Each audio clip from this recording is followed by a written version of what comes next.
नमस्कार। आज हम बात करने वाले हैं गिलियन बारी सिंड्रोम के बारे में। एक बहुत ही अजीब और कह सकते हैं रहस्यमयी हालत, जहां शरीर का अपना डिफेंस सिस्टम ही रास्ता भटक जाता है और खुद पर ही हमला बोल देता है। जरा सोचिए, क्या हो अगर शरीर का अपना ही डिफेंस सिस्टम जो हमें बीमारियों से बचाता है, वही हमारा दुश्मन बन जाए। बिल्कुल, ये सुनने में अजीब लगता है, पर गिलियन बैरे सिंड्रोम में ठीक यही होता है। तो ये जेबीएस आखिर है क्या? देखिए, सीधे सीधे समझे तो ये एक ऐसी ऑटो इम्यून बीमारी है जिसमें हमारा इम्यून सिस्टम गलती से हमारी पेरिफेरल नसों पर, मतलब उन नसों पर जो दिमाग और रीढ़ की हड्डी के बाहर होती हैं, उन पर हमला करने लगता है। ये बिल्कुल वैसा है जैसे शरीर की पूरी वायरिंग पर ही अटैक हो गया हो, और इसका नतीजा तेजी से बढ़ती कमजोरी और कई बार तो लकवा भी। तो सवाल ये है कि ये सब शुरू कैसे होता है? चलिए इस हमले की जड़ तक पहुंचते हैं। और देखिए, हैरानी की बात यह है कि लगभग 70% मामलों में यह हमला किसी आम से इन्फेक्शन के 1 से 3 हफ्ते बाद शुरू होता है। मतलब शरीर एक बीमारी से तो लड़ लेता है, पर उसके बाद कंफ्यूज होकर खुद के ही नर्वस सिस्टम को दुश्मन समझ बैठता है। तो वो कौन से इन्फेक्शंस हैं जो इसे ट्रिगर करते हैं? सबसे बड़ा नाम है कैम्पिलोबैक्टर जेजुनी। ये एक बैक्टीरिया है जिससे पेट का इन्फेक्शन होता है, पर इसके अलावा फ्लू, निमोनिया और यहाँ तक कि कोविड-19 जैसे वायरल इन्फेक्शंस भी इसकी वजह बन सकते हैं। बहुत ही रेयर मामलों में किसी सर्जरी या वैक्सीन के बाद भी ऐसा देखा गया है। इसे मिस्टेकन आइडेंटिटी या गलत पहचान का एक क्लासिक केस कह सकते हैं। होता यह है कि हमारे इम्यून सिस्टम को जो कीटाणु हैं और जो हमारी नसें हैं, वो एक जैसे दिखने लगते हैं, और बस इसी धोखे में वो अपनी ही नसों को बाहरी दुश्मन समझकर उन पर हमला कर देता है। और ये हमला भी 2 तरीकों से होता है। पहला है डीमाइलिनेशन।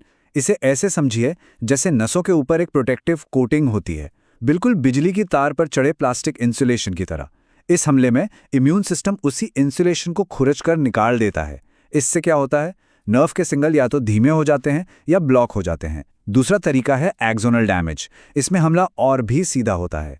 इम्यून सिस्टम सीधे नस के कोर वायर यानी एक्सोन पर ही अटैक कर देता है। इसमें तो सिग्नल पूरी तरह से खत्म ही हो जाते हैं।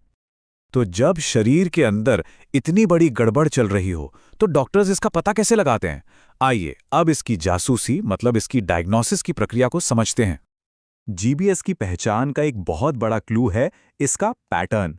कमजोरी अक्सर पैरों से शुरू होती है और फिर धीरे धीरे एक बराबर तरीके से दोनों तरफ ऊपर की ओर बढ़ती है, बाहों तक। यहां तक कि चेहरे और सांस लेने वाली मांसपेशियों पर भी इसका असर पड़ सकता है। और एक और पक्की निशानी, जब डॉक्टर घुटने पर हथौड़ा मारते हैं ना, तो कोई रिएक्शन नहीं होता, रिफ्लेक्सेस गायब हो जाते हैं। लेकिन ब्लड टेस्ट से ज्यादा कुछ हाथ नहीं लगता। असली सुराग, जो सबसे बड़ा सबूत होता है, वो एक बिल्कुल ही अलग जगह मिलता है, स्पाइनल फ्लूइड में। जी हाँ, वो लिक्विड जो हमारे दिमाग और रीढ़ की हड्डी को घेरे रहता है। यहाँ डॉक्टरों को जो मिलता है उसे एक बड़ा फैंसी नाम दिया गया है, एल्ब्यूमिनोसाइटोलॉजिक डिसोसिएशन। घबराइए नहीं, इसका सीधा सा मतलब यह है कि स्पाइनल फ्लूइड में प्रोटीन का लेवल तो बहुत ज्यादा बढ़ जाता है, लेकिन व्हाइट ब्लड सेल्स की गिनती नॉर्मल रहती है। प्रोटीन ज्यादा और सेल्स नॉर्मल, ये कॉम्बिनेशन जीबीएस का एक पक्का सिग्नल माना जाता है। अच्छा, तो एक बार जब दुश्मन की पहचान हो गई, तो फिर जवाबी कार्रवाई का वक्त आता है।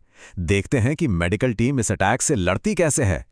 सबसे पहली और जरूरी बात, जीबीएस के किसी भी संदिग्ध मरीज को फौरन अस्पताल में भर्ती किया जाता है। ऐसा इसलिए क्योंकि सांस लेने वाली मांसपेशियां कभी भी काम करना बंद कर सकती हैं, और ये एक जानलेवा स्थिति हो सकती है। ये एक मेडिकल इमरजेंसी है। अब इलाज के लिए 2 मुख्य हथियार हैं। एक है प्लाज्मा एक्सचेंज, जिसे प्लाज्माफेरेसिस भी कहते हैं। इसमें मशीन से खून को फिल्टर किया जाता है ताकि जो खराब एंटीबॉडीज हमला कर रही हैं, उन्हें खून से बाहर निकाला जा सके। दूसरा तरीका है आईवीआईजी, यानी इंट्रावीनस इम्यूनोग्लोबुलिन। इसमें डोनर से मिली अच्छी हेल्दी एंटीबॉडीज को शरीर में डाला जाता है ताकि वो बुरी एंटीबॉडीज को बेअसर कर दें। दोनों ही तरीके रिकवरी का टाइम कम करने में बराबर असरदार हैं, पर आईवीआईजी देना अक्सर ज्यादा आसान होता है। और यहाँ एक बात गांठ बांधने वाली है जो बहुत ज़रूरी है। कई दूसरी ऑटो इम्यून बीमारियों के उलट जीबीएस के इलाज में स्टेरॉइड्स बिल्कुल भी काम नहीं करते। ये एक आम गलतफहमी है और स्टेरॉइड देने से कोई फायदा नहीं होता। इन मुख्य इलाजों के साथ साथ सपोर्टिव केयर का रोल भी बहुत बड़ा है। इसका मतलब है लगातार मरीज की सांस पर नजर रखना, जरूरत पड़ने पर वेंटिलेटर लगाना, ब्लड प्रेशर और हार्ट रेट को मैनेज करना, खून के थक्के जमने से रोकना और ये पक्का करना कि मरीज को पूरा पोषण मिले, भले ही इसके लिए फीडिंग ट्यूब लगानी पड़े। तो हमला रोक दिया गया, लेकिन जंग अभी खत्म नहीं हुई है। अब शुरू होती है रिकवरी की लंबी और मुश्किल राह।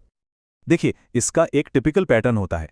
पहले 1 से 3 हफ्तों तक कमजोरी बढ़ती जाती है, फिर करीब 2 से 4 हफ्तों तक हालत स्थिर हो जाती है, जिसे प्लेटो फेज कहते हैं, और उसके बाद शुरू होता है रिकवरी का दौर, जो धीरे धीरे महीनों और कभी-कभी तो सालों तक भी चल सकता है, जैसे जैसे नसें खुद को हील करती हैं और ताकत लौटती है। और इस पूरे सफर में फिजियोथेरेपी का रोल सबसे अहम है। बीमारी के शुरुआती दौर से लेकर रिकवरी तक हर स्टेज पर यह जरूरी है।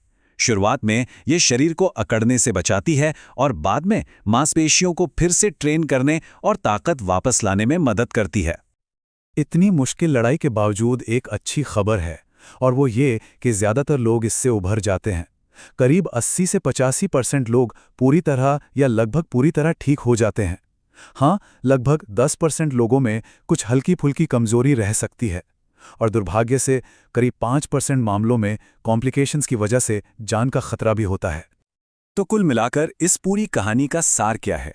यही कि गिलन-बेरे सिंड्रोम पेरिफेरल नसों पर एक अचानक होने वाला ऑटो इम्यून हमला है, जो शरीर में नीचे से ऊपर की तरफ लकवा फैलाता है। लेकिन अगर इसे जल्दी पहचान लिया जाए, सही इम्यूनोथेरेपी दी जाए और अच्छी रिहैबिलिटेशन मिले, तो नतीजा काफी अच्छा हो सकता है। और आखिर में ये हमें एक बड़े सवाल के साथ छोड़ जाता है।